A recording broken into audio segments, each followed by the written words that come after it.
I woke up on my birthday as usual at 6 a.m., the old grandfather clock chimes still echoing in the hallway.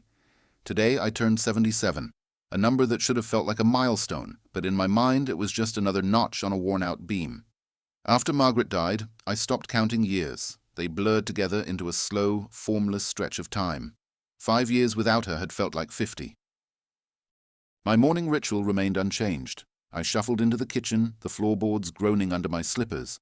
I poured a cup of strong black coffee, no sugar, no cream, and sat at the small pine table where Margaret and I once shared countless breakfasts.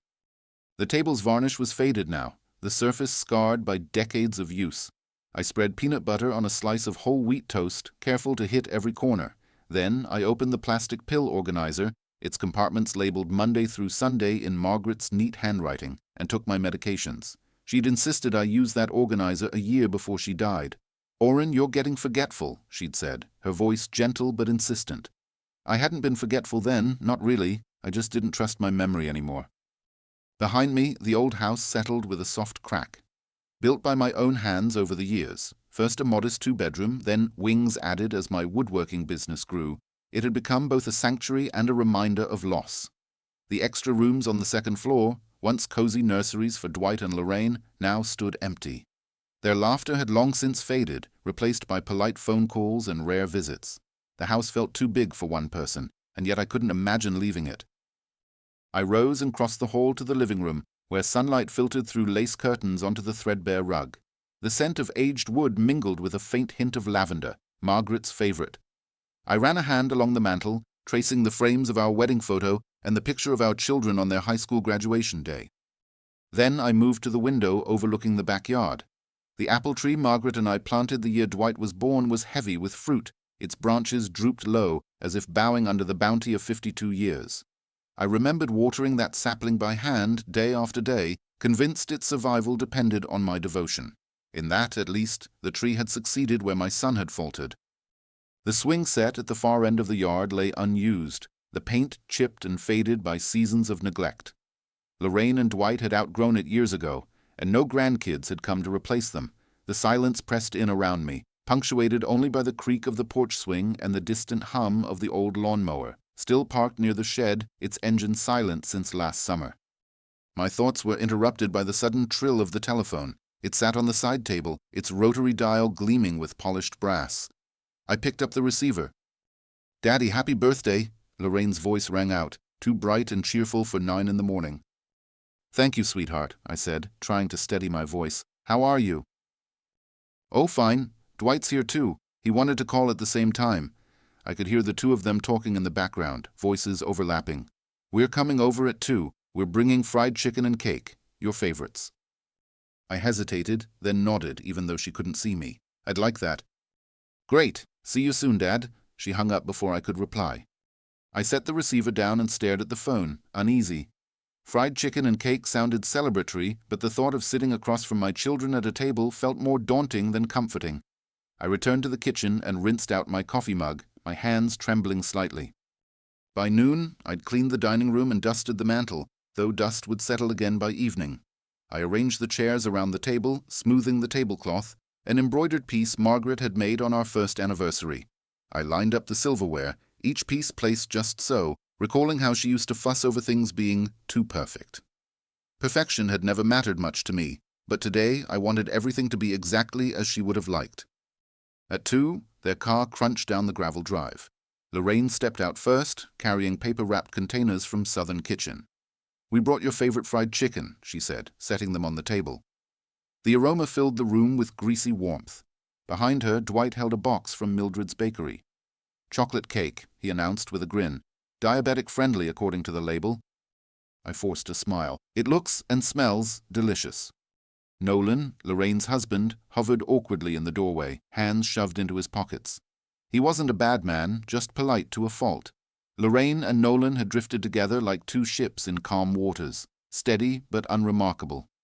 Lorraine had chosen him much like one picks out a quiet lawnmower, dependable and low maintenance. We sat down, plates heaped with chicken and cake waiting untouched. Dwight uncorked a bottle of wine and poured for everyone but me.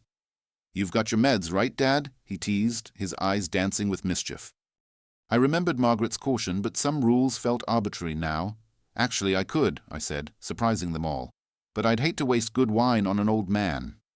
Laughter, nervous and forced, bubbled around the table. Lorraine launched into talk of her new charity committee, and Dwight spun tales of booming Italian furniture imports. I nodded, murmured affirmations, and tried to appear interested. Yet beneath each word lay a gulf of silence where our shared history once bloomed. I chewed a bite of chicken and savored the familiar comfort of grease and spice. Margaret never liked takeout, but she would have understood. Tonight, after they left, I'd pour myself another cup of coffee, sit in that old chair by the window, and let the hush of the house settle around me again. Only this time I'd count the minutes until I could be alone with my memories once more. After the children left, the house felt cavernous and silent once more. I washed the dishes, gently as if each plate were a relic, and placed them in the drained rack. The humidifier in the corner hissed quietly, the water reservoir nearly empty. I filled it and watched the mist drift upward, ghost-like, into the lamplight. In the living room, I settled into Margaret's armchair, the leather worn smooth by decades of use. I reached for the book on the side table, an old volume of Tennyson's poems she'd given me on our 10th anniversary, but the pages stared back at me blankly. My eyes traced the words without absorbing meaning. Instead, I closed the book and rested my head against the high back of the chair, listening to the house breathe. Outside, thunder rumbled in the distance. The sky had clouded over while I'd been inside, rosy morning light replaced by slate-gray heaviness. Storms used to thrill me. As a boy, I'd run into the fields with my arms spread wide, rain soaking my shirt. Now I only feared they might flood the basement. The cellar door sat down the hall, solid oak, swollen slightly from dampness. I made a mental note to check the sump pump before nightfall. I rose and padded down the hallway to the basement door. The air grew cooler as I descended the narrow stairs. The light bulb overhead flickered before settling into a steady glow. I tested the sump pump's switch. It whirred to life, sending a quiet whoosh through the pipes. The sound reassured me. I patted the pump's metal casing. It was a small victory. Back upstairs, I noticed the clock on the mantel, stopped at 2:17 p.m. My daughter's call, my son's arrival. Time here felt simultaneous rather than sequential. I wound the clock and set its hands to the correct time. It ticked forward, purposeful and insistent. I wandered into the study, where Margaret's mahogany desk stood beneath a window overlooking the front yard. On it lay her sketchbook and a set of charcoal pencils, abandoned the winter before she fell ill. I opened the sketchbook to a page filled with delicate drawings of wildflowers, daisies, bluebells, and buttercups, each sketched with loving precision. I fingered the soft charcoal marks and felt a pang. On the wall above the desk hung a framed map of Europe, the routes of our honeymoon self-drive clearly marked in crimson ink. I remembered navigating winding roads through the Black Forest, turning into sleepy villages for lunch, arguing over which scenic overlook to stop at next. Life then unfurled like a map in front of us, every path promising new wonder. My gaze drifted to the stack of bills on the corner of the desk: utilities, property taxes, insurance. Margaret always handled the paperwork. Juggling numbers had never been my strength. I sorted the envelopes by due date and tucked them into a folder labeled "To Pay." If I didn't pay on time, the bank would send notices, and then I'd have to explain to Lorraine why her inheritance acquisition had been delayed. I returned to the living room and opened the window to let in cool, damp air. The first raindrops tapped against the glass like Morse code, urgent and insistent. I watched the droplets race each other down the pane, forming tiny rivulets that vanished at the sill. The scent of wet earth drifted in, mingling with the hint of lavender that still clung to the room. Evening approached, and I prepared a light supper: vegetable soup made from canned tomatoes and frozen peas, stirred with a bay leaf from the spice rack. I set a bowl before the fireplace and lit a single log, its crackle casting dancing shadows on the walls. I ate slowly, savoring the warmth the fire lent to the chilled room. Afterward, I washed the soup bowl and cupped my hands around a fresh mug of coffee. I carried both to the window seat in the sunroom, where I had a view of the front gate and the winding lane beyond. In the fading light, the apple tree's silhouette looked imposing, its branches outstretched like arthritic arms. The rain intensified, drumming on the roof in a steady rhythm. Each drop seemed to echo through the empty spaces of the house. I sipped my coffee and let the melody lull me. My thoughts drifted back through the decades. Margaret's laugh, the children's first steps, the creak of the front gate when a neighbor came calling. Those memories felt both close and distant, as if framed by the raindrops on the pane. Night fell, and I extinguished the lamp beside me. The house plunged into half-darkness, broken only by the occasional flash of lightning. I returned to the living room, shut the window, and slid the bolt home. The clap of thunder followed swiftly, like an old friend's arrival or perhaps a warning. Before bed, I filled the humidifier again and checked the pill organizer for tomorrow's doses. Monday's compartment lay empty. Tuesday's was full. The ritual would repeat: coffee, toast, pills.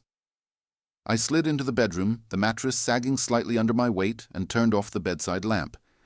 As I lay in the dark, I wondered what tomorrow would bring. Another call from Lorraine, a stray bolt of lightning on the porch, or simply another day to fill with tasks, some trivial, some essential. I closed my eyes, the rain still pattering on the roof, and wished Margaret could see me now. But the house was silent, and the only answer came from the steady thrum of water and wind. Morning light crept through the slatted blinds at 6:30. I stirred beneath the quilt Margaret had sewn, its patchwork of faded florals a testament to summers long past. For a moment I lay still, listening to the faint drip of the humidifier and the distant rumble of a passing truck. The house felt too quiet, as if waiting for something to happen. I rose and dressed in the same navy cardigan and gray slacks I wore yesterday. In the bathroom mirror I saw the familiar lines etched into my face, each wrinkle a marker of the years since Margaret's smile faded from this world. I brushed my teeth methodically, then combed my thinning hair until it lay flat against my scalp. The reflection staring back at me belonged to a man who had learned to live alone, but not to thrive. Downstairs I made coffee and reheated a slice of leftover chocolate cake, just a sliver to honor Dwight's diabetic-friendly label. Chocolate never tasted so bittersweet. I ate slowly at the kitchen table, staring at the empty chair across from me, imagining Margaret's soft eyes and warm voice praising my cake-cutting skills. The ache in my chest was familiar, a dull companion I welcomed more than the stifling silence. After breakfast, I gathered my tools and walked out to the workshop behind the garage. The door protested on its hinges as I pushed it open, revealing rows of planks, chisels, and half-finished projects. Wood shavings littered the concrete floor like pale confetti. I donned a dust mask and set to work on the rocking chair Margaret had commissioned before her illness worsened, a gift for our granddaughter who still didn't exist. I measured the armrest supports twice, then cut the oak boards with careful precision.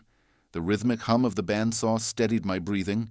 With each sanding stroke, I felt tethered to the past and the present simultaneously, to Margaret's gentle encouragements and to the blank canvas of days yet to come.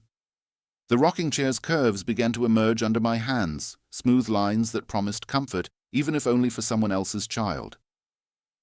By noon, sunlight filtered through the workshop windows, casting warm patterns across the plank-strewn floor. I paused to wipe sweat from my brow and sip water, thinking of Lorraine and her charity meetings, how she spoke of making a difference. Though she'd never shown much interest in our local community center when it still needed volunteers, she had her causes now. I had my lumber and nails.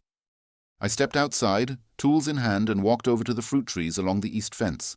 The apple tree groaned under its ripening crop, and beside it stood a younger pear tree I'd planted last spring. I inspected a small ripening pear, its skin mottled green and gold, and plucked it gently. The texture was firm, the aroma sweet. I bit into it, the juice dribbling down my chin, and remembered the day I and Margaret planted its sapling.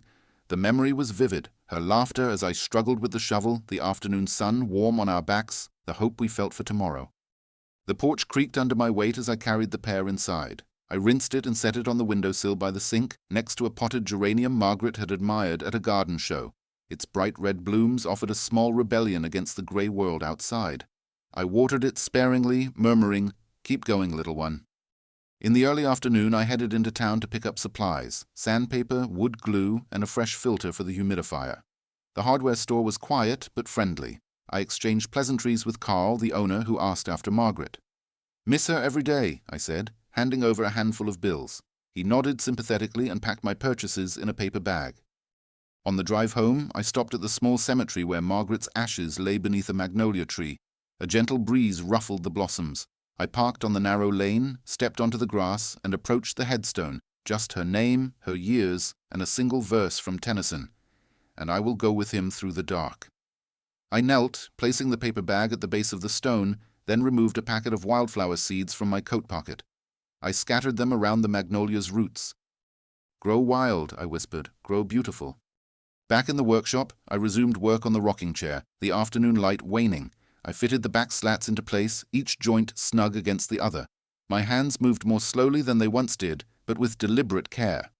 By the time I sanded the final edge, the chair was nearly complete, a vessel of wood that would one day cradle tiny feet and soft sighs. As dusk approached, I cleaned my tools and swept the floor, gathering the shavings for the compost pile. In the living room, I carried the rocking chair in and placed it beside the fireplace, where Margaret and I had shared so many evenings. The unfinished wood gleamed softly in the lamplight, promising a new story. I brewed another mug of coffee and sat in Margaret's armchair once more, the rocking chair looming beside me like a hopeful echo. I sipped slowly, eyes drifting between the two seats. In one lay memory and loss, in the other, promise and possibility. The house felt less empty somehow, as if part of the silence had been filled with future laughter. Tomorrow I'd finish the chair and call Lorraine to tell her about the workshop. Perhaps she'd visit, perhaps not. But for now, I let the quiet settle around me, 2 chairs side by side, and imagined life moving forward, one measured, deliberate rock at a time. Morning arrived pale and overcast, the sky a pale slate that promised no relief from the stagnant summer heat. I slept fitfully, the rocking chair's subtle grooves echoing at the edge of my dreams, one chair unfinished, the other a memory. By the time I climbed out of bed, it was nearly 7. The humidifier had nearly emptied again, its quiet gurgle stuttering before ceasing altogether. In the bathroom mirror, my reflection seemed more tired than the day before, my eyes rimmed with gray, my hair thinning further at the temples. I brushed my teeth and splashed cold water on my face, trying to shake off the residue of uneasy sleep. My cardigan still smelled faintly of wood shavings and lavender, a scent I couldn't quite place. Downstairs, I reheated yesterday's vegetable soup for breakfast, adding a sprinkle of shredded cheese to mask the canned flavor. I sat at the kitchen table with my mug of coffee and my bowl, listening to the slow drip of water from the humidifier. Outside the window, the pear tree I planted last spring was heavy with leaves but no fruit yet, another lesson in patience, I supposed. I carved an X into the stem of the pear perched on the sill, a small ritual to encourage growth. After breakfast, I returned to the living room and picked up the ringing phone. It was Mr. Collins, the lawyer handling the estate. "Good morning, Orrin," his voice crackled through the receiver. "I'm calling about your final meeting with the bank regarding the home equity line. We need to sign some papers by Friday." I pressed a hand to my chest. Friday, 2 days away. "Thank you for reminding me," I said. "When should I come by the office?" "Tomorrow at 11, he replied. "I'll have everything ready. Bring your ID and the original deed. Do you have both?" "I do." I paused. "I'll see you then." He hung up, leaving a silence that hummed with obligation. The bank meeting felt like another threshold. Once I signed away the line, I'd lose a measure of freedom I barely used. But the house needed repairs. The roof shingles were curling, the porch beams weathered, and the workshop door's hinges rusted.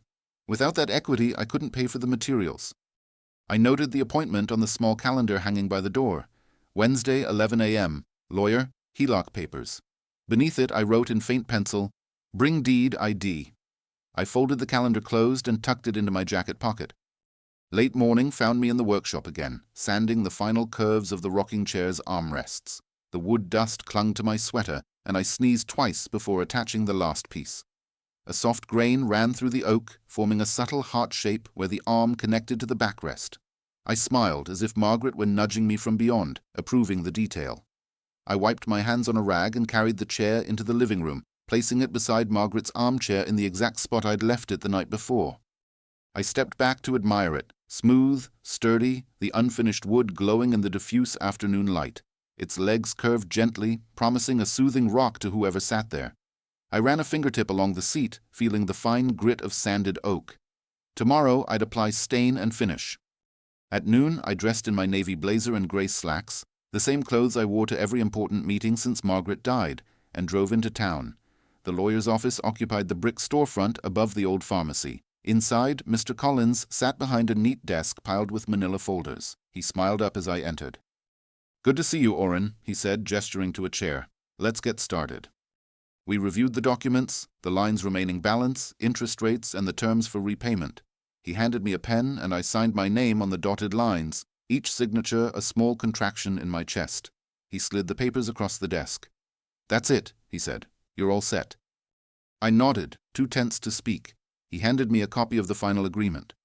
On the drive home, the late afternoon sun broke through the clouds in shafts of gold. Shadows from roadside oaks stretched long across the pavement. I clenched the copy of the agreement in my lap as I passed the cemetery, where the magnolia blossoms fluttered in a gentle breeze. I wanted to stop, to lay the papers at Margaret's marker as an offering, proof that I was doing all I could to keep our home in shape. But I drove on. Back at the house, I unpacked groceries from the car, a loaf of crusty bread, a block of sharp cheddar, a carton of eggs, and a small bouquet of daisies I couldn't resist. I arranged the flowers in the vase Margaret used on our anniversaries and set them on the mantel beside the wedding photo. I prepared a simple supper, grilled cheese and tomato soup. While the bread browned in the skillet, I heard the garage door's old spring creak open. Intrigued, I left the kitchen and peered into the garage. To my surprise, I saw Nolan, Lorraine's husband, standing by my workbench examining the tools. "Hello, Nolan," I said, stepping through the doorway. He looked up, startled. "Mr. Porter, your door was unlocked." I hesitated, then replied, "Come in." He put down a wrench he'd been holding. I wasn't sure if it was okay to drop by. Lorraine mentioned the rocking chair, and I wanted to see if you needed help staining it. His cheeks reddened. My first instinct was to refuse, past slights, my pride, but something in his offer reminded me of Margaret's generosity. "All right," I said slowly. "I could use a hand." I fetched the can of stain from the workshop. Nolan put on latex gloves and followed my instructions. Stir the stain, wipe it on with the rag, and let it sit for a minute before wiping off the excess. The wood darkened to a warm honey hue beneath our careful strokes. We fell into a comfortable silence, punctuated by the rhythmic brushing of stain. When we finished the first coat, Nolan stepped back. "It looks beautiful," he said quietly. I nodded, surprised by the lump in my throat. "Thank you." He cleaned up the brushes and rags, stacking them in a corner. "Lorraine and I will come back tomorrow for the second coat, if that's all right." "That would be fine." He nodded and left, closing the garage door behind him. I stood alone among the tools and wood shavings, the freshly stained rocking chair glowing softly in the dim light. That evening I sat in Margaret's armchair with my grilled cheese and soup. The house no longer felt quite as empty, not because my children had visited, nor because I'd signed away part of the house's equity, but because someone else had offered help. Margaret had always said that asking for support didn't diminish one's strength. I finished my supper slowly, savoring the cheddar and tomato, and let the quiet settle around me. Outside, the pear tree's leaves rustled in a gentle breeze. Tomorrow would bring more tasks, papers to file, the second coat of stain to apply, and perhaps another visit from Nolan. But for the first time in a while, I felt a quiet optimism bloom beneath the edges of my grief. The house creaked and sighed around me, as it always did. But tonight, its sound felt more like a welcome than a warning. The morning air was crisp when I stepped onto the porch, the scent of damp earth mingling with the faint sweetness of magnolia blossoms drifting from the cemetery across the road. The second coat of stain awaited the rocking chair, and I felt a spark of purpose as I carried my tools to the workshop. Sunlight slanted through the dusty windows, illuminating swirling particles that danced like restless spirits. I found Nolan already at work, rag in hand, carefully rubbing the stain into the chair's wood. He looked up and offered a polite nod. "Good morning, Mr. Porter," he said, voice low against the steady hum of the humidifier. "Shall we begin?" "Let's," I replied, setting aside my own rag and donning gloves. We divided the chair into sections. He took the backrest slats, I handled the armrests and legs, working in tandem with practiced silence. The stain deepened into a rich caramel hue, accentuating the oak's natural grain. With each stroke, I felt the wood absorb our effort and forgiven mistakes gaining character. When we wiped away the last excess, we stood back and admired our handiwork. The rocking chair gleamed warmly, its curves inviting and proud. Nolan packed up the tools, his expression earnest. "I'll leave it to dry. Lorraine and I will pick it up tomorrow afternoon." "Thank you," I said. "You've done more than enough." He hesitated, then asked, "Would you like company for lunch?" Lorraine and I thought we could stay and share a sandwich, if you don't mind. I considered for a moment. Our interactions had felt tentative, almost transactional, but perhaps that was the next step toward rebuilding a bridge. "All right," I said. By noon, we sat at the kitchen table with simple ham and cheese sandwiches, the daisies on the mantel brightening the room. Lorraine joined us, wrapped in a light summer dress, her hair tucked behind one ear. "I brought lemonade," she announced, pouring ice-cold glasses for each of us. "Thought it'd be refreshing today." She smiled, and for the first time I saw warmth there, not obligation. Lorraine asked about the chair's progress, and Nolan pointed out the subtle heart shape in the oak's grain. "Your dad noticed it," he said, glancing at Lorraine. "This was his idea," Lorraine added, turning to me. "He wanted something special for our daughter, whenever she arrives." I nodded, touched by the inclusion. "It's for her," I confirmed, "for the first child, wherever she may be."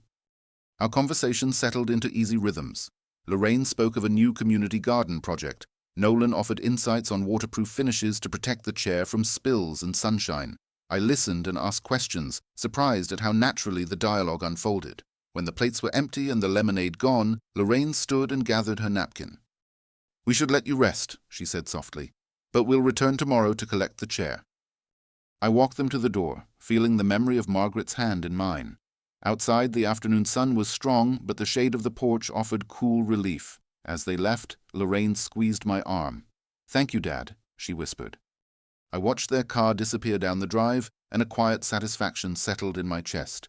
If yesterday had been a solitary achievement, today felt like a step towards something shared. The rest of the afternoon I devoted to paperwork. I reviewed the bank agreement once more, filing the copy alongside the mortgage documents in a labeled binder. My hands moved steadily, my focus sharpened by the morning's human connection. Next, I drafted a letter to my local garden club, volunteering to lead a small woodworking workshop, an idea that had germinated while staining the chair. Perhaps teaching others would bring fresh purpose to these rooms. As evening fell, I prepared a modest supper of broiled salmon and steamed vegetables, recipes Margaret had perfected, which I'd recorded in her handwriting in that spiral notebook. I followed her notes closely, the kitchen filling with the tang of lemon and dill. At the table, I ate slowly, recalling how Margaret used to tease me for taking too long. Tonight, I savored every bite. After dinner, I carried my coffee to the sunroom and settled into the rocking chair, its finish now smooth and inviting. The gentle back and forth was comforting, like a lullaby for the restless mind. Outside, fireflies flickered in the darkening yard, their lights like timid stars come to visit Earth. I thought of my children's laughter at lunch, of their genuine concern, and of the small community I might weave anew. The house no longer felt like a mausoleum of memories, but a living vessel for ongoing stories. In the center of it all stood two chairs, one worn and familiar, the other fresh with possibility. I let the rocking motion continue until my eyes grew heavy. The soft patter of humidifier droplets and the distant chirp of crickets became a gentle chorus. At last, I rose and turned off the light, leaving the rocking chair in its place. Tomorrow would bring fresh tasks, assembling workshop materials, guiding new hands in woodworking, and perhaps another visit from my children. But for now, I embraced the hush, the chairs aligned in silent camaraderie, and as I climbed the stairs to bed, I carried with me the warmth of shared moments and the quiet hope that the story yet to unfold would honor both memory and tomorrow. Dawn broke with a pale wash of light across the kitchen floor. I slipped into the cardigan Margaret had knitted, its stitches uneven around the collar, a loving imperfection, and set the kettle on the stove. The hum of the burners and the whistle of boiling water felt reassuringly routine. I measured 2 scoops of coffee grounds into the French press, poured on hot water, and pressed the plunger down with deliberate calm. With my mug in hand, I carried it into the sunroom and settled into Margaret's armchair. From here, I could see both the driveway and the stretch of lane beyond our gate. The rocking chair stood empty beside me, its wood gleaming softly in the morning sun. For a moment, I simply watched that promise of new life, letting the steam from my coffee curl around my face. By 8, I had already made a list on a scrap of paper. Order supplies for the woodworking workshop. Call the community garden coordinator. Clear brush along the east fence line. Write a note of thanks to Mr. Collins. I tucked it into my jacket pocket, pausing only to slice a piece of the leftover chocolate cake. The tang of bittersweet cocoa was a small indulgence before the day's work. At 9, I drove into town again, this time to the craft supply store. The morning traffic was light, and I rolled down the window as I passed the cemetery, catching the scent of magnolia and damp grass. The chair's second coat of stain had dried beautifully overnight. I'd peeked through the window before climbing into bed. Inside the store, I jotted supplies onto my phone's notes: dowels, clamps, assorted varnishes, fine grit sandpaper, and wood-burning tools for demonstrations. The clerk, a young woman with paint-speckled jeans, recognized me from yesterday. "Working on that rocking chair?" she asked. I showed her a photo on my phone. She nodded approvingly. "It's gorgeous. You should teach that class soon. I smiled. That's the plan. With my purchases in the trunk, I returned home and unpacked the boxes in the workshop. The midday sun slanted through the high windows, illuminating floating dust motes. I arranged the new supplies on a pegboard and wiped down the workbench. As I did, I noticed a half-finished birdhouse wedged between two planks, a relic from last spring that I'd forgotten. I set it aside, intending to finish it one quiet afternoon. Lunch was a simple affair: toasted cheese on sourdough with a smear of mustard. As I ate at the dining room table, the phone rang. I picked it up. "Hello, Oren?" It was Marcia, the coordinator of the community garden. "I heard from Lorraine that you might lead a woodworking workshop at the pavilion next month. Are you still interested?" I cleared my throat. "Yes, I am. I've sketched out a project for birdhouses and small planters. I'd love to share those skills with others." "That sounds wonderful. We have a 3-hour slot on the second Saturday of August. Will that work?" I checked my mind's calendar. "August 9th from 10 to 1? "That's it exactly." "Count me in," I said, feeling a flutter of excitement. Marcia's voice softened. "We're thrilled to have you, Oren. I'll send you the details." After hanging up, I closed my eyes and let the news settle. A public commitment, one that involved strangers and community, felt both thrilling and terrifying, but beneath the apprehension lay a steady warmth, like the glow of the rocking chair's stain. The afternoon sun had shifted when I stepped outside to clear brush along the fence. The pear and apple trees cast dappled shade over the tall grass. I took up the pruning shears and clipped dead branches from the young pear tree, tossing them into a pile for the burn barrel. My arms ached pleasantly, the motion familiar. I reflected on how tasks like these, once mundane, now grounded me. By late afternoon, the burn barrel crackled with small flames. I topped up the humidifier, its reservoir low again, and checked the pill organizer for tomorrow's doses. Wednesday's compartment was nearly empty. I refilled it with careful precision. The ritual comforted me, the predictable cadence of medication, like the ticking of the mantel clock I'd wound the week before. As dusk fell, I prepared supper: baked trout, seasoned simply with lemon and parsley, accompanied by steamed green beans. I ate at the sunlit spot by the window, watching fireflies emerge between the trees. Their glow reminded me of childhood summers when I'd chase them with a jar, only to let them go again. I wondered if I'd ever get a granddaughter to teach this ritual. After the dishes were done, I returned to the living room where the rocking chair and armchair stood side by side. I poured a final cup of coffee and poured it into a thermos, planning for tomorrow's workshop to have hot drinks on hand. Then I positioned myself in the rocking chair, feet braced on the cool wood floor, and let its gentle sway lull my thoughts. The house's sounds came alive in the quiet: the hum of the humidifier, the faint creak of the porch boards as the house settled, the distant whisper of the wind through the trees. I closed my eyes and breathed deeply, feeling gratitude for the day's small triumphs: the appointment confirmation call, the new supplies, the tidy workshop, and the shape of a community beginning to form. Night deepened, and I extinguished the living room lamp. In the darkness, the two chairs stood like silent companions, one memory, one promise. I rose, carried my coffee thermos upstairs, and placed it on the bedside table.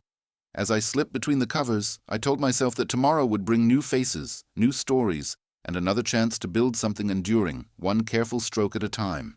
With that thought, I drifted into sleep, cradled by the rhythm of two chairs united in purpose and peace. Morning arrived bright and clear, a crisp breeze rattling the lace curtains as I descended the stairs at 6:45 a.m. The rocking chair sat bathed in dawn light, its honeyed stain warm against the cool shadows of the living room. I filled the humidifier and refilled Tuesday's pill compartment before brewing a pot of coffee. While it steeped, I prepared a thermos of hot water and measured out tea bags, thinking ahead to tomorrow's workshop at the community pavilion. By 8, I was in the workshop, organizing the new varnishes, clamps, and dowels on the pegboard. The half-finished birdhouse caught my eye. I decided to demonstrate its completion as the first project for the community class. I retrieved a block of cedar and sketched the cuts for the roof and walls on the wood, marking measurements with a carpenter's pencil. My hands moved almost automatically, the tasks so familiar after decades at the workbench.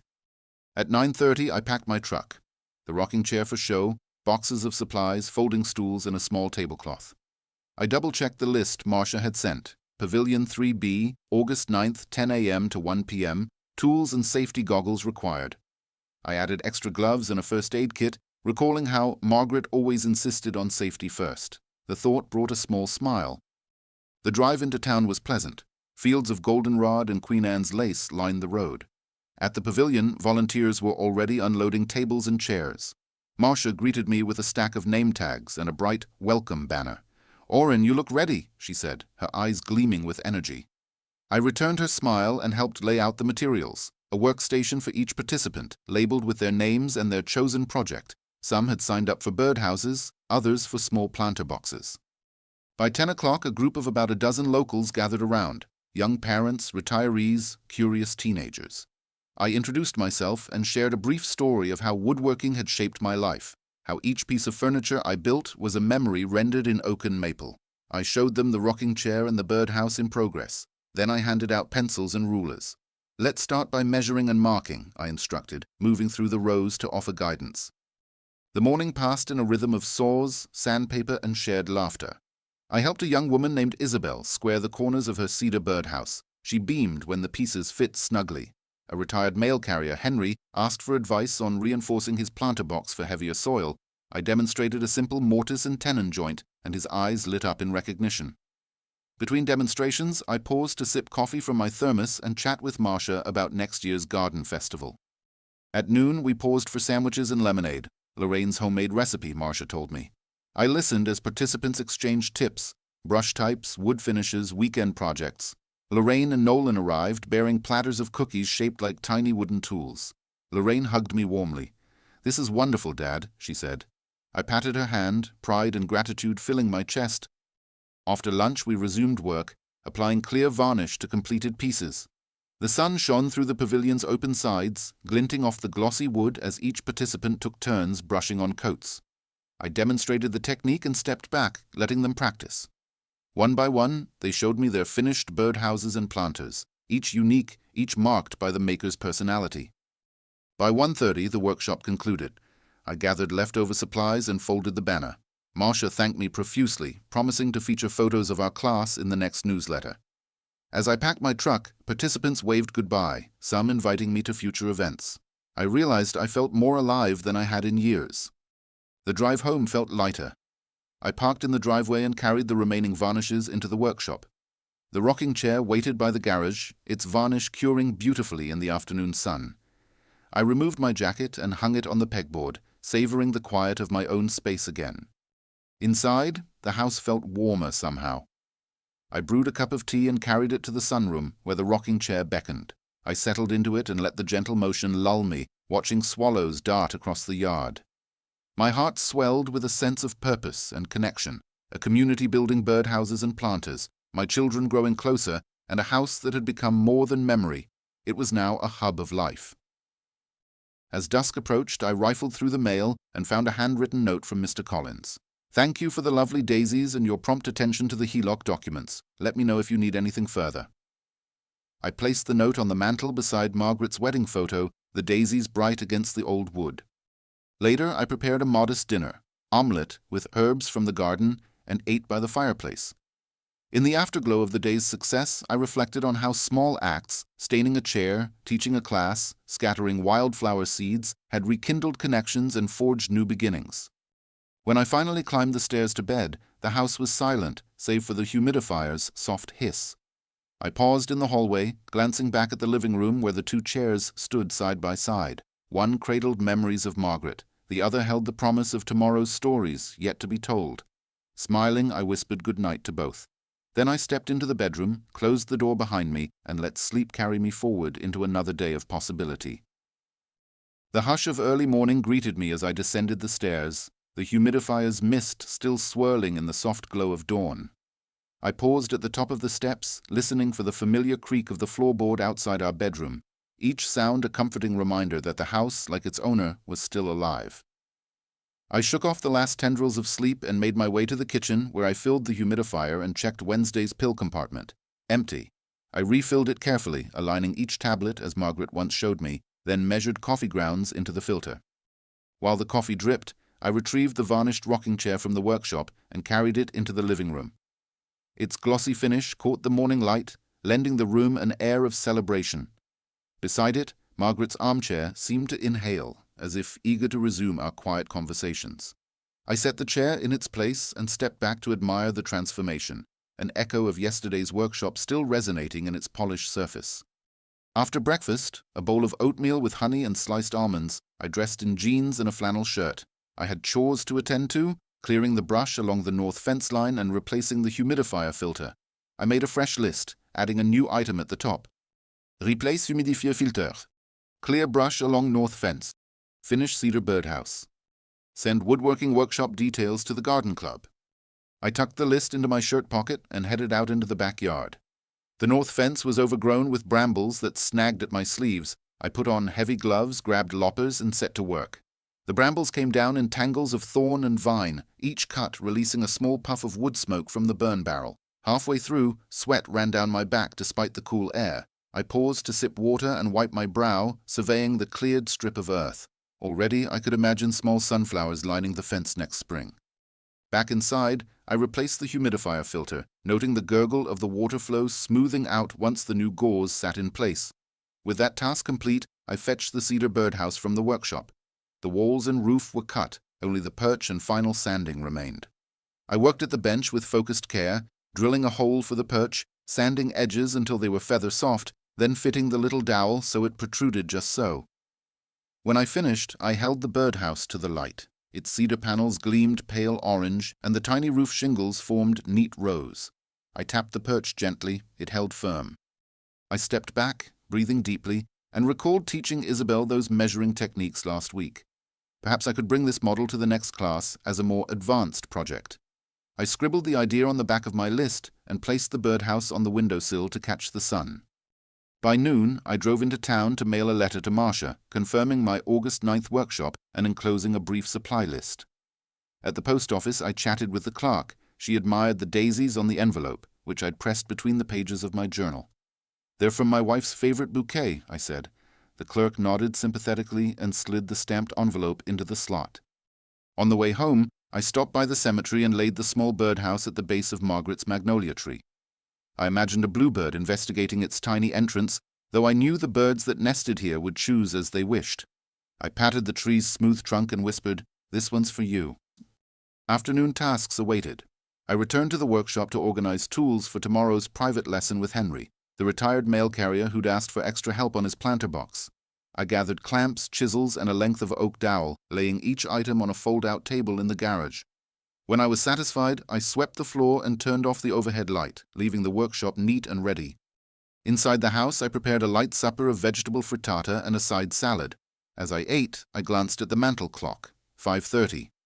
The sky beyond the window was streaked with pink and lavender, promising another clear evening.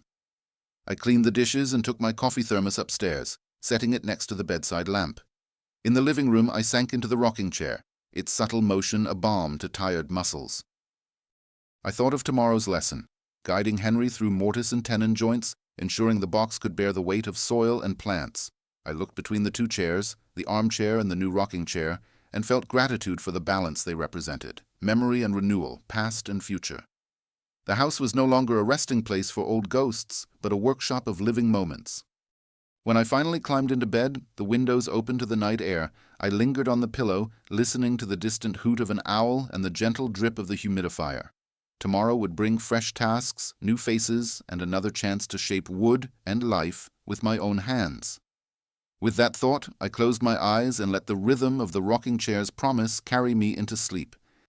I woke just before first light, the bedroom awash in a pale glow that hinted at dawn's arrival. Pulling on yesterday's flannel shirt and sturdy work trousers, I headed downstairs, mindful of the humidifier's faint gurgle. I refilled the water reservoir, then checked Thursday's pill compartment, empty, and replenished it carefully. My routine felt as reliable as the tick of the mantel clock, yet each repetition carried its own quiet satisfaction. In the workshop, morning light slanted through the high windows, illuminating the array of tools laid out for Henry's private lesson. I set out 2 wooden blanks, one for the mortise and tenon joint practice, and another for a small clamshell box I'd sketched the night before.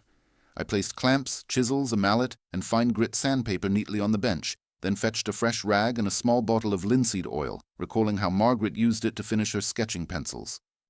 By 8:30, Henry arrived, his mail carrier uniform replaced by a comfortable flannel jacket. His silver hair was cropped close, and his hands bore the calluses of a lifetime of lifting sacks of letters. He greeted me with a warm handshake, and I led him to the bench. Good morning, Henry, I said, gesturing at the blanks. Today we'll focus on cutting precise mortises and fitting tenons. It'll reinforce your planter box's corners. He nodded eagerly. I've been looking forward to this. My joints kept loosening when I filled the box with soil. I demonstrated on the first blank, marking the shoulder lines, chiseling out the waist, then trimming the tenon on its matching partner. Henry watched intently, then took up his chisel. His first cuts were cautious but straight. His encouragement in my guiding words steadied his hands. When his tenon fit snugly into the mortise with only the lightest tap of the mallet, a grin spread across his weathered face. Thank you, Orrin. I couldn't have managed this alone, he said, examining his work. Excellent, I replied. Now practice the next joint the same way. I'll check on your progress. We repeated the process on 2 more blanks, Henry growing more confident with each attempt. The rhythm of the mallet and chisel echoed through the workshop like a measured heartbeat. By 10:30, Henry's workshop box stood assembled, its corners as tight as any I'd built for clients. He sanded the exterior surfaces, then applied a thin coat of linseed oil, watching the wood's grain deepen and glow. We set the finished piece on the bench and stepped back. It's beautiful, Henry said quietly. I never knew I could do woodwork like this. I smiled. You just needed the right guidance and practice. We cleaned up the tools together, stacking the blanks for tomorrow's class project and wiping down the bench. Henry lingered at the door, hesitating. Orrin, he began, if you ever need help around the house, repairs, or even just carrying wood, please let me know. I owe you. I felt warmth behind my ribs. I appreciate that, Henry. I'll keep it in mind. He tipped his cap and left, leaving the workshop filled with the faint scent of linseed oil and fresh-cut wood. After lunch, a slice of leftover frittata warmed in the toaster oven, I returned to the living room to find Lorraine's number on the caller ID. I answered. Hi, Dad, she said. Dwight and I were talking. Would you like us to come by this Saturday to help clear the old garden bed by the shed? We could use the planter box Henry built. I paused, heart warming at the invitation. I'd like that very much. Great, I'll tell Nolan. See you Saturday? See you then. I hung up, feeling the day shift beneath my feet. In the afternoon, I walked the yard and inspected the pear tree, still fruitless but healthy, and the cleared north fence line, now ready for spring plantings. I gathered the remaining brush and fed it into the burn barrel, the flames flickering orange against the gray light of late afternoon. As evening settled, I brewed a pot of strong tea and carried it to the sunroom. The rocking chair beckoned, but I chose Margaret's armchair for a change, pulling the tea table closer and placing my cup on its embroidered surface. I opened my journal and jotted down tomorrow's plan. Family help on the garden bed, final preparations for the community workshop next week, and ordering spring bulbs for the cleared fence line. Dinner was simple, broiled chicken breast with steamed broccoli and rice. I ate at the kitchen table, turning the last page of Tennyson's collected poems in my mind before sleep took me. Afterwards, I washed the dishes, set the kitchen lights low, and carried the empty bowl back to the sunroom to dry. Before bed, I wandered into the workshop to fetch a lantern, setting it on the windowsill to charge for tomorrow's early chores. The smell of linseed oil and cedar lingered in the air. I patted the workbench fondly and turned out the lights. As I climbed the stairs, I thought of Henry's progress, how a simple lesson had sparked joy, and of Lorraine's offer of help, a bridge rebuilding between us. The 2 chairs in the living room stood side by side in my mind, memory and promise, loss and renewal. With gratitude settling in my chest, I slipped between the sheets and closed my eyes, ready for the days ahead. The soft light of dawn seeped through the curtains at 6:30 a.m., nudging me awake. I lay still for a moment, listening to the steady hiss of the humidifier and the distant caw of a crow greeting the new day. Pulling on my navy cardigan over a crisp white shirt, I padded downstairs and tended to the morning rituals, refilling the humidifier reservoir, checking Friday's pill compartment, and brewing a fresh pot of coffee in the French press. I carried my mug into the sunroom, where the rocking chair gleamed by the window. Outside, the pear tree's bare branches were etched against the pale sky, a reminder that winter's chill still lingered. I sipped my coffee slowly, letting its warmth chase away the last tendrils of sleep, and made a new list on a scrap of notepaper. Buy spring bulb tulips and daffodils for north fence line. Call the nursery to confirm bulb availability. Assemble wheelbarrow and shovel for Saturday's garden work. Draft email to workshop attendees with final reminders. With the list tucked into my jacket pocket, I rehearsed the day's plan, a midday trip to the garden center, finishing touches on the Cedar Birdhouse project, and sending out the community workshop reminder. I also felt a flutter of anticipation for tomorrow, my children arriving with tools in hand, ready to tackle the overgrown garden bed outside the shed. After breakfast, a hearty plate of scrambled eggs topped with chives from my small kitchen planter, I changed into jeans and boots, then checked the shed for the wheelbarrow and shovel. Both were in good condition. I gave the wheelbarrow tire a quick pump and oiled the shovel's wooden handle. Satisfied, I loaded them into the back of my truck and headed into town. The drive to Miller's nursery on Main Street took only 10 minutes. I parked beside the display of ceramic pots and walked past the fragrant greenhouse where orchids bloomed in riotous color. I found Mr. Jensen, the nursery proprietor, bending over a pallet of bulbs. "Good morning, Oren," he greeted, straightening to inspect a daffodil bulb in his hand. "Here for tulips and daffodils, I take it?" "Yes," I replied. "I need about 50 of each for the north fence line. Are they in stock?" He nodded and led me to the cold storage area. "We have Ice Folly daffodils and Queen of Night tulips still available. They'll bring early spring color. Would you like the 10-bulb packs or bulk?" "Bulk, please," I said, imagining the rows of blooms spilling over freshly cleared earth. "I'll take 5 dozen of each." As he packed the bulbs into a paper sack, I asked about planting tips. He recommended spacing them 6 inches apart, planting in groups of 5 for natural clusters, and mulching lightly after soil thaw. I thanked him and paid, then loaded the sacks into my truck, their subtle earthiness mingling with the scent of fresh coffee still clinging to me. Back home, I carried the bulbs and tools into the garage, setting them neatly by the workbench.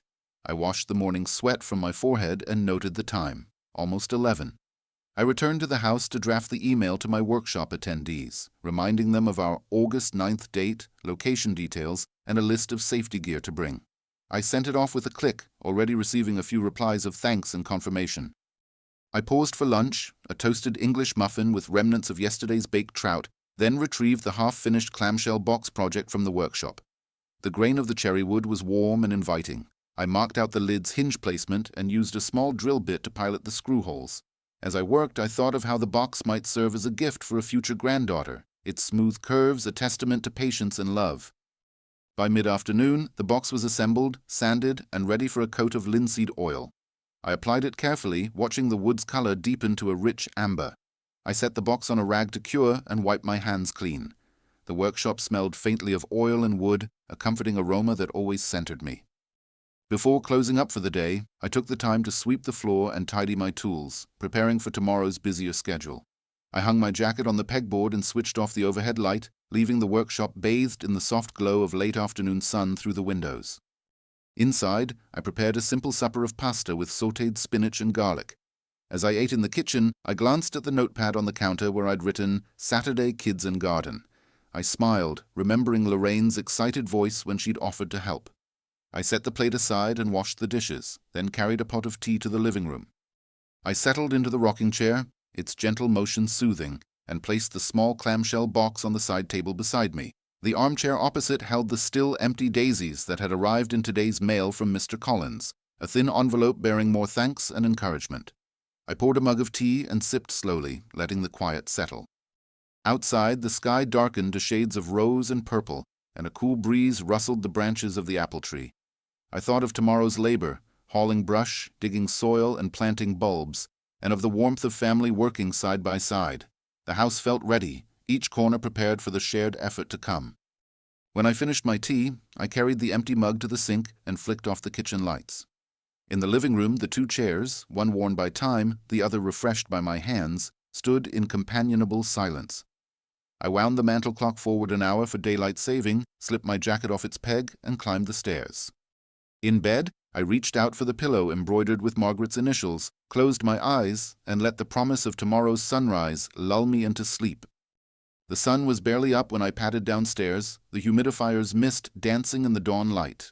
Today was Saturday, family day, and I felt a flutter of anticipation as I completed my usual morning routine. I refilled the humidifier reservoir, replenished Saturday's pill compartment with careful precision, and brewed a strong pot of coffee. In the kitchen, I reheated a slice of yesterday's clamshell box project, cedar birdhouse scraps still on the windowsill, and poured my coffee into a travel mug for the work ahead. By 8 o'clock, I was outside in the backyard, wheelbarrow and shovel at the ready.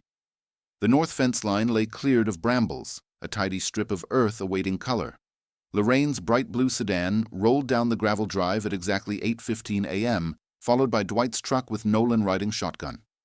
I waved them over and greeted each with a hug, Lorraine in her denim overalls, gloves tucked in her back pocket, Dwight in a polo shirt and baseball cap, and Nolan carrying a stack of clay pots. "We brought coffee and muffins," Lorraine announced cheerfully, lifting a covered platter from the car's back seat. "Your favorite blueberry." She set the muffins on the picnic table next to the seeds and tools I'd laid out. Dwight unloaded sacks of tulip and daffodil bulbs, while Nolan rinsed the clay pots at the garden hose. The morning air was crisp, and the sky a clear pale blue, perfect for digging. We began by laying out the bulbs in groups along the fence, spacing them 6 inches apart in clusters of 5. I demonstrated the technique once more, press the bulb into the soil, pointy end up, cover with 3 inches of earth, and tamp down gently. Lorraine crouched beside me and worked methodically, humming a tune. Dwight and Nolan teamed up to fill pots with potting soil, planting a few extra bulbs for container displays on the porch. As the bulbs disappeared beneath the soil, we paused for coffee and muffins. I sipped slowly, delighted by the warmth of family chatter. Lorraine talked about her latest charity event. Dwight shared a funny story from his import business. Nolan spoke of an upcoming carpentry job he had in town. The conversation felt effortless, filled with the easy give and take we hadn't enjoyed in years. After the break, we turned our attention to the old garden bed by the shed. The soil there was compacted and overgrown with weeds, so I handed Lorraine the shovel and Dwight the hose, showing them how to loosen the dirt in broad, even strokes. Nolan and I worked on edging the bed with stones I'd collected last autumn. By late morning, the bed was transformed, rich, turned soil ready for planting next week, and a neat stone border framing it. With the main task complete, we cleaned our tools and gathered the empty coffee mugs. Lorraine draped her arm around my shoulders. "This was wonderful, Dad," she said softly. "Thank you for inviting us." I felt a lump in my throat and squeezed her hand. Dwight clapped me on the back. "Next time, make sure to save some bulbs for us to plant at home," he teased. We walked to the house and carried our buckets of garden waste to the burn barrel, feeding the flickering flames with brittle stalks and dried leaves. The afternoon sun shone warmly, and a light breeze carried the scent of magnolia from the cemetery across the road. I filled the humidifier again and went inside to prepare lunch. Grilled cheese sandwiches with tomato soup, just like yesterday. We ate at the kitchen table, laughter echoing off the walls. After lunch, Lorraine and Nolan loaded the remaining clay pots into their sedan, and Dwight helped me tidy the workshop bench where the clamshell box and birdhouse waited their final finishes. Lorraine hugged me once more. "We'll come back next week for planting tomatoes," she promised. Dwight gave a wave, and Nolan offered to help with any carpentry tasks in return for my guidance. As the car tires crunched away, I stood on the porch and watched them go, a gentle satisfaction settling in my chest. The garden beds and fence line bore the imprint of our day's labor, and the bulbs lay nestled below, poised to burst into color next spring. Inside, the house felt warm and alive, no longer only a repository of memories, but a place where new moments were made. That evening, I sat in the rocking chair with a mug of tea, surveying the garden through the window. The 2 chairs in the living room, one worn by time, the other newly finished, seemed to mirror the day's balance of past and future. I drafted a quick note to Marcia, offering photos of today's family gardening as an inspiration for the community newsletter. Then I prepared supper, baked potatoes topped with steamed broccoli and melted cheddar, a simple meal to end a full day. Before bed, I walked to the workshop to place the freshly completed clamshell box on the shelf beside other projects. I patted its polished surface, remembering the chisel's satisfying click and Henry's proud grin. Back in the living room, I turned off the lamp and let the rocking chair's gentle sway guide me upstairs. As I slid into bed, I thought of tomorrow's tasks, finishing touches on the birdhouse, planning the Sunday letter to workshop participants, and lived my final waking moments in quiet gratitude for family, community, and the promise held in 2 chairs side by side. I woke to a soft patter of rain against the window, a gentle blessing for the newly planted bulbs, and lingered in bed until 7 a.m., listening to the humidifier's rhythmic hiss. Pulling on a sweater and slippers, I padded downstairs and completed my usual routine, refilling the humidifier reservoir, checking Sunday's pill compartment, and brewing coffee in the French press. The house smelled of damp earth and pine from the birdhouse cedar drying in the workshop. In the sunroom, I settled into Margaret's armchair with my mug and a slice of leftover frittata. Outside, raindrops beaded on the glass, distorting the view of the apple tree and wet lawn. I sipped my coffee slowly, letting the house's quietude fill me with calm energy. Today's goals felt simpler, finish the cedar birdhouse, write a follow-up letter to workshop attendees, and plan next week's private lesson with Henry. By 8:30 a.m., I was in the workshop, wiping away the last traces of linseed oil from yesterday's clamshell box and setting it beside the display of birdhouses. I retrieved the cedar model I'd left on the windowsill, its grout-drying perch and entry hole precisely cut, and applied a light coat of clear matte varnish to protect it from the elements. The grain came alive under the gloss, and I felt a familiar thrill at seeing each project reach its final form. I set it aside to cure and swept the workbench, gathering shavings into a neat pile for composting. At 10 a.m., I returned indoors to draft the email to my workshop class. I opened my laptop on the dining room table and wrote, "Dear friends, thank you for joining me at last week's woodworking workshop. I hope you've had a chance to admire your birdhouses and planters at home. A quick reminder, if you have any questions about finishing techniques or need extra supplies, I'll be at the shop this Wednesday from 2 to 4 p.m. Feel free to stop by. Also, I've attached a PDF with instructions for maintaining your projects through fall and winter. Warm regards, Orrin Porter." I attached the PDF file of care instructions and pressed send. A few moments later, I saw replies of thanks and one request to join the winter wreath-making workshop, an idea already germinating in my mind. Lunchtime arrived with a knock at the door. It was Marcia, the garden coordinator, holding a large envelope. "I thought you'd like these," she said, handing me copies of the community newsletter featuring photos of our August class. I recognized my own grin behind the birdhouse hinges. "They look fantastic," I told her, and we chatted about next spring's garden festival plans. After she left, I grabbed a notebook and sketched out ideas: miniature planters for herbs, decorative bird feeders, and a series of family-friendly woodworking for kids installments at the pavilion. I penciled dates on the margin: October 11th for the herb planters, November 8th for the feeders, and December 6th for holiday decorations. In mid-afternoon, the rain let up, leaving the yard shimmering. I donned a raincoat and stepped outside to inspect the bulbs along the north fence line. The soil was firm but moist, a perfect environment for root development. I scattered a light layer of mulch to protect the bulbs through the first frost, brushing stray leaves aside and admiring the tidy clusters of tulips and daffodils sleeping underground. Returning indoors, I reviewed Henry's progress. His mortar and tenon planter box had held up well through last week's rain, proof of his improving technique. I drafted a brief lesson plan for Wednesday's session, focusing on dovetail joints for crafting small keepsake boxes. I printed the notes and clipped them to a clipboard for easy reference.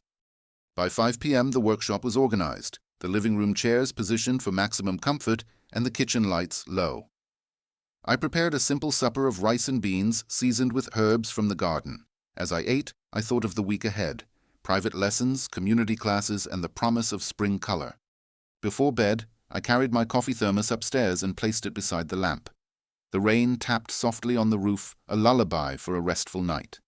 In the living room, the two chairs, worn and renewed, stood side by side, guardians of memory and possibility. I whispered goodnight to both, climbed into bed, and let the hush of home carry me into sleep, ready for whatever tomorrow would bring. I woke before dawn once again, wet leaves tapping against the window pane. The humidifier's soft hiss blended with the patter of rain. After tending to the pill organizer and brewing a strong cup of coffee, I carried my mug into the sunroom and settled into Margaret's armchair. Through the glass, the garden looked glistening and hushed, the bulbs buried beneath a thin blanket of mulch, ready for spring's warmth. I sipped slowly and reviewed my clipboard for the afternoon's private lesson with Henry. By 8:30, I was in the workshop laying out tools and materials for dovetail joints. The cherry wood blanks I'd set aside gleamed in the morning light. I carefully marked the interlocking pins and tails on one block, then demonstrated the technique on my teaching model: precise saw cuts, tidy chisel work to pair the shoulders, and a snug dry fit before oiling.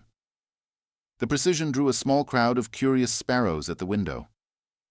Henry arrived at 10, looking eager despite the damp weather. After a warm greeting, he rolled up his sleeves and examined the blanks.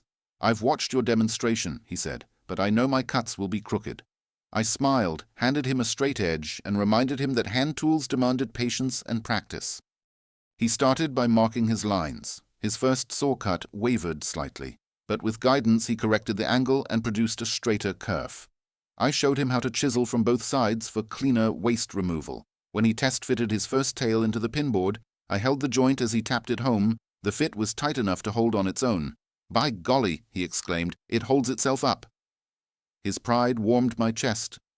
We repeated the process on the second dovetail, refining technique and pace. Between cuts, Henry remarked on how woodworking felt like a meditation, each precise action centering the mind. I agreed. After decades behind a bench, I still found solace in grain patterns and shavings.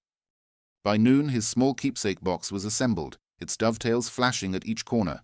I applied a coat of linseed oil and set the box aside to cure. Henry cradled his work, turning it in his hands. "Thank you, Orrin," he said. "This means more to me than you know." "Well done," I replied.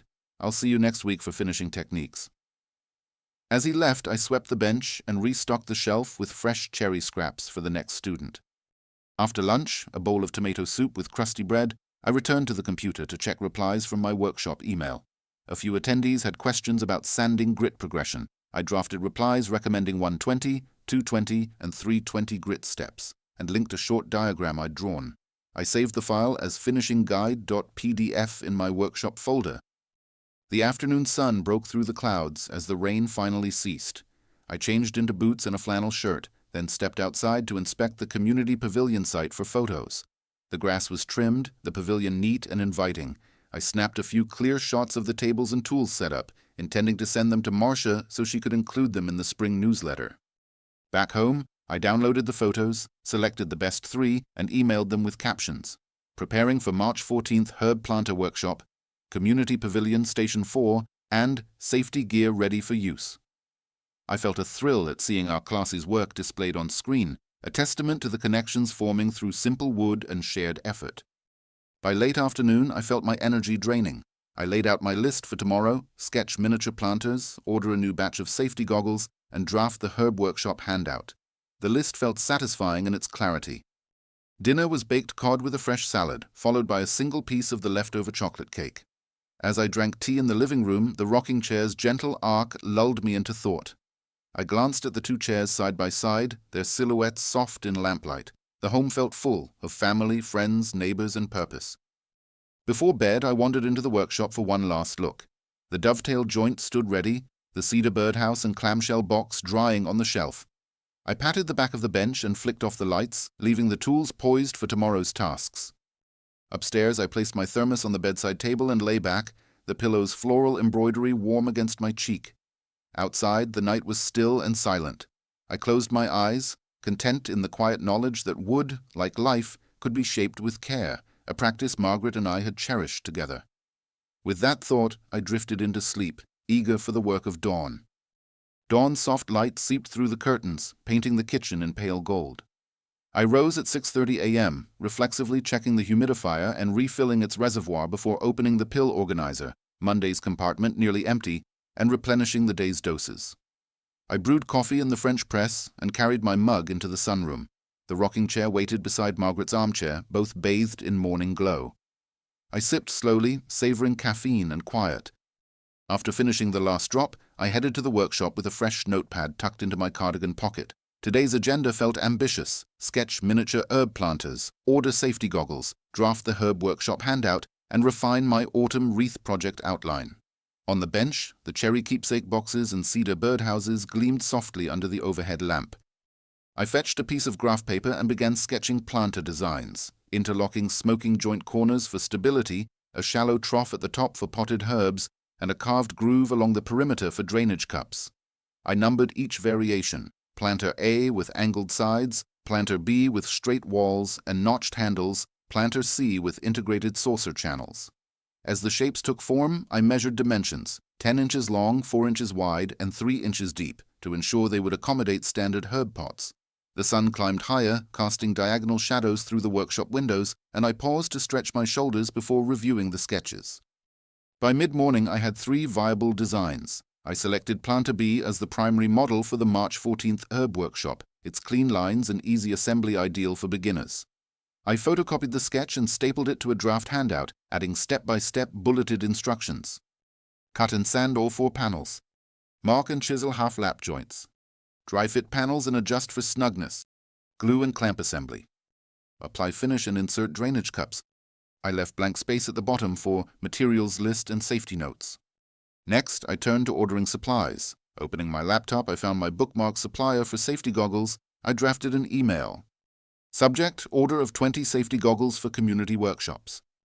Hello. I'd like to order 20 units of your model SG-5 safety goggles. Please confirm availability and lead time. Delivery address below. Thank you. Oren Porter. I sent the message and received an automated acknowledgement estimating 2-week delivery. I made a note in my planner. Lunch was a quick affair, a toasted peanut butter sandwich and an apple from the kitchen counter. As I ate, I scanned my inbox. Workshop attendees had replied with questions about wood types. I crafted a reply recommending cedar for outdoor planters and cherry or maple for indoor keepsakes. My fingers flew across the keyboard and I attached a brief PDF comparing grain and durability. The afternoon sun warmed the workshop as I selected a scrap of pine to prototype planter B. I set it in the bench vise and measured panels, marking cut lines with a pencil. My hands worked the saw and chisels in a practiced rhythm, measure twice, cut once, paring smooth. Within an hour, the prototype lay assembled, lightweight, sturdy, and attractive in its pine-pale hue. I sanded edges and applied a thin coat of clear matte varnish, which brought out the wood's subtle figure. I carried the prototype into the living room and positioned it on the low table in front of the chairs. The varnish caught the late afternoon light, and I sat in the rocking chair to inspect joints. The fit was excellent. I noted minor adjustments, a slightly wider groove for the drainage cup and a bevel on the top edges to ease handling, and jotted these in my notepad. As dusk approached, I gathered my day's work, the finished prototype, the stapled handout draft, and the supplier's order confirmation in my planner. I placed them on the workshop table, ready for tomorrow's final review. Inside, the house was hushed. The humidifier's mist drifted in the lamp's glow. I prepared supper, omelette with herbs from last week's garden, crisp and fragrant, and ate at the kitchen table, tasting the fruits of recent labors. Later, I carried my tea thermos upstairs and set it beside the bedside lamp. In the living room, I lingered by the 2 chairs, imagining the herb planter workshop participants greeting their finished projects. I whispered goodnight to both chairs, memory and promise, and climbed the stairs. Sliding into bed, I felt a steady contentment, wood sketched into purpose, plans laid for teaching and community, and a home warmed by both remembrance and renewal. As sleep pulled me under, I looked forward to tomorrow's morning light and the unfolding of plans sketched today. I woke before dawn, roused by the humidifier's gentle hiss and the steady approach of Monday. The calendar on the kitchen wall reminded me today I would finalize preparations for March 14th's herb planter workshop and send invitations for the fall wreath-making class. After tending the humidifier, refilling Monday's pill compartment, and brewing a pot of coffee, I carried my mug into the sunroom and settled into the rocking chair. Morning light filtered through the lace curtains, illuminating the prototype planter on the table before me. I reviewed my notepad one last time. Revise handout with planter adjustments. Proofread and send wreath-making invitations. Confirm safety goggle order and relay ETA. Sketch wreath design templates. Finishing my coffee, I headed to the workshop. I retrieved the prototype planter, ran my fingertip along the beveled edges, and noted the wider groove for drainage cups. At my drafting table, I updated the handout, adjusting dimensions, adding a small illustration of the drainage slot, and refining bullet points for clarity. I printed the revised PDF and placed copies beside the desk lamp. Next, I booted up my laptop to send wreath-making invitations. I composed, Subject, Invitations for December 6th Holiday Wreath Workshop. Dear friends, I'm pleased to invite you to a holiday wreath-making workshop on Saturday, December 6th at the Community Pavilion from 10 a.m. to 1 p.m. We'll craft evergreen wreaths accented with pine cones, ribbons, and dried citrus slices. All materials will be provided. Please reply by October 15th to reserve your spot. Warmly, Oren Porter. I sent the email to my subscriber list and noted the RSVP deadline in my planner.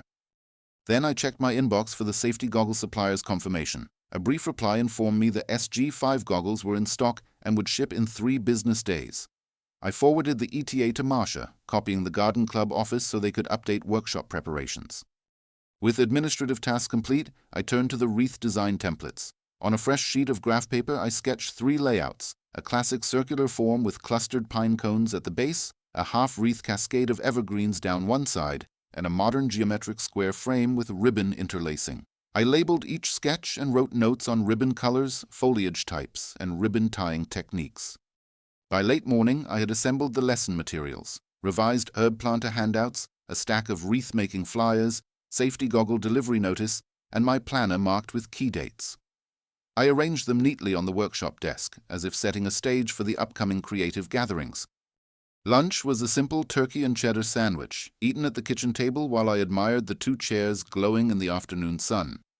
The armchair and rocking chair seemed to nod approval of the preparations, as if ready to host new friends and neighbors. After lunch, I called Marcia to confirm the pavilion's availability for the wreath workshop and to discuss potential refreshments. She suggested hot cider and spiced cookies. I agreed enthusiastically and promised to arrange it. She also asked if I'd consider a children's wreath-making session later in the month. I smiled at the prospect and penciled Kids Mini Wreaths, November 22nd, into my planner. The afternoon found me in the workshop again, tidying tools and sweeping wood shavings into the compost bin. I inspected the clamshell box and cedar birdhouse one final time, knowing they would serve as display pieces at our spring and summer events. Their presence alongside the prototype planter lent the room an air of accomplishment and readiness. As dusk fell, I shut off the workshop lights and returned to the living room. I brewed a cup of tea, carried it to the sunroom, and sat in the rocking chair. Outside, the first stars appeared in the clear sky, and a gentle breeze stirred the curtains. I reflected on the journey of the past weeks, from a solitary woodworker marking pill compartments and sipping coffee alone to a community instructor sketching plans, teaching neighbors, and reviving family bonds. Tomorrow, I would meet Henry again for finishing techniques, and in a week I'd welcome a dozen aspiring woodworkers at the herb planter workshop. Soon after, I'd teach wreath-making to both adults and children, filling the pavilion with the scent of evergreens and the sound of laughter. I finished my tea and carried the empty cup to the kitchen. In the living room, the 2 chairs stood side by side, one a vessel of cherished memories, the other a beacon of new beginnings. I wound the mantel clock to the exact hour, checked the humidifier one last time, and climbed the stairs to bed. Lying beneath the quilt Margaret had sewn, I felt gratitude for the life we built together, and for the life I continued to shape, plank by plank, plan by plan. With that comforting thought, I closed my eyes and welcomed sleep, ready for whatever tomorrow would bring.